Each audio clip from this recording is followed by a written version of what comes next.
Hey, recovering perfectionist, it's Claire Riley, and you're listening to episode number 78 of the Recovering Perfectionist podcast. For this episode, you can head over to claireriley.co/pod/78 and grab all the key takeaways and any links. And today I'm going to go through my favorite apps for customer service for online service-based businesses. Get asked this question quite often, and I am a bit of a fanatic when it comes to my favorite apps. So I'm going to share them with you in just a sec. This is the Recovering Perfectionist podcast, and I'm your host, Claire Riley. Alrighty, so as I mentioned on a previous episode, I think it was number 73 from memory, I talked about my favorite apps for planning and productivity. So today is my favorite apps for customer service delivery and for creating a really beautiful, seamless, and easy for you to deliver a beautiful customer journey to your clients as well. So back in the day when I first started my business, I had a freebie that was my top 25 apps or something. So I really feel like it's a bit of an iteration to come down to only 4 that I'm going to share with you today. Now, the ones that I'm sharing with you, some of them, they all have their own functions, and there are more than one tool or software or app or whatever that does each of these functions. I'm just going to show you the ones that I use, or talk through the ones that I use and what the functions are and what I love about them. And then you can make your own decision about what functions you need and what app you might like to choose as well. So the first one that I really love is Acuity, and Acuity is an online booking platform. Rather than having to go back and forth with, when are you free? I'm free here. I'm not free there. What about this date? No, I can't do that one. What about this date? And so on and so forth, which gets very laborious. And most of the time people just float away because it just got too hard.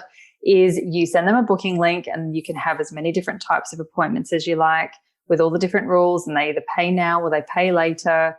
And it syncs with your calendar, that you send them the link and they book in. You can ask them screening questions or anything like that as well, so that you've got all the information you need in order to get started on working together or whatever it is. I really love with Acuity how personalized you can make the reminders and the confirmation emails as well. So they can be highly branded and they look like they came from you, not from Acuity, for example. So there are, as I mentioned, many, many other online tools that do the same sort of job. So you can have a look around and find one that's got the right elements and pricing structure for you. The second one that I love, and I'm always a bit scared to say this because I love it so passionately that I'm sure everyone's sick of me talking about it, but I absolutely love ActiveCampaign for email marketing. So I switched to ActiveCampaign from MailChimp probably about 3 years ago, and I've never looked back. There are some amazing things that you can do with ActiveCampaign, but no matter what you're using, whether it's ActiveCampaign, MailChimp, Aweber, there's millions of them. I don't even know what they're all called these days. But the things that I love that these platforms offer us is the ability in terms of a customer service delivery sort of area, is how we can onboard and offboard people into courses, memberships, VIP, any sort of freebie that we're putting out there and all of that sort of thing, that it's very automated. It's set and forget. So it's something that you can spend a bit of time putting the structure and the marketing and the content around, and then you set it up do all the things, and then you just have one job, which is to drive traffic to that place, and it does the job for you. So, imagine how much support and accountability people feel like they have when they're getting emails from you on a regular basis, depending on, what the service or product is that they've come to you for, and they feel like they've got that one-on-one opportunity to engage with you and to understand what they need to do next and that sort of thing without having to ask questions. It saves you time. It saves them time. It's just a really easy and beautiful system to use. I also really love any sort of templates. Templates make the world go round in online business systems, and it certainly takes the guesswork and the time and effort out of recreating the wheel every time we send something that gets sent to a lot of people quite regularly. So when you're sending newsletters or maybe workshop roundups or content roundups or whatever it is, there's really beautiful ways to set up easy templates that you can just rinse and repeat every week or every month or however often you're doing your email communication. that makes it look beautifully branded and it's got your voice and flavor on it and they know what they're going to get every time. Awesome for the know, like, and trust factor.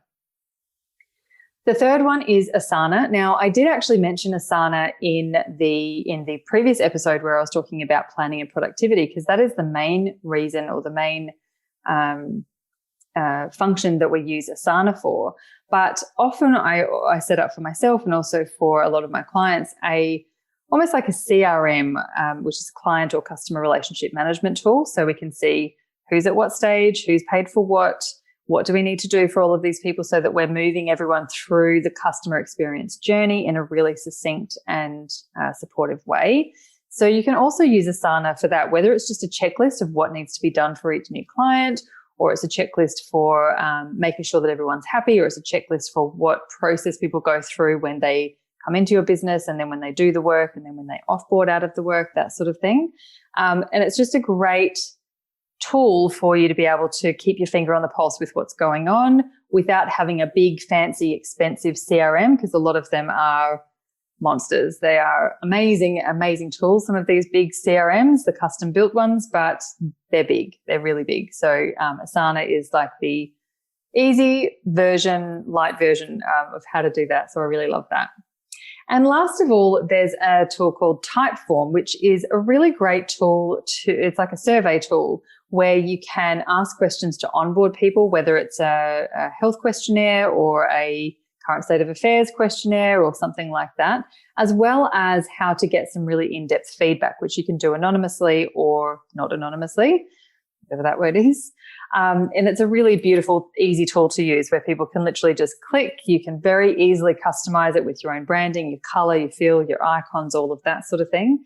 And as part of asking your audience for information, whether it's at the beginning or the end of their journey or both, it looks really tidy, it looks really schmick, and it means that the information that you're likely to get back from them is more easy to make it quantitative, so that you can actually see who's answering what, and is there a bit of a disconnect? Is there something that everyone really loves? Is there something that everyone doesn't seem to love so much? And you can then make decisions based on that information really effectively. So just to wrap up, those 4 things were Acuity for online bookings, Active Campaign for email marketing, Asana for CRM, and Typeform for getting feedback and questionnaires and that sort of thing. There are, of course, many, many others and lots of others that I would love to talk about, but they are my top 4 that I use pretty much every day, if not every week, in terms of keeping my customers and clients super happy. So I hope that's helpful. Let me know if you have any questions about any of those. I'll put the links in the show notes, which is going to be at claireriley.co/pod/78. And I will see you on the next episode. Bye, everyone.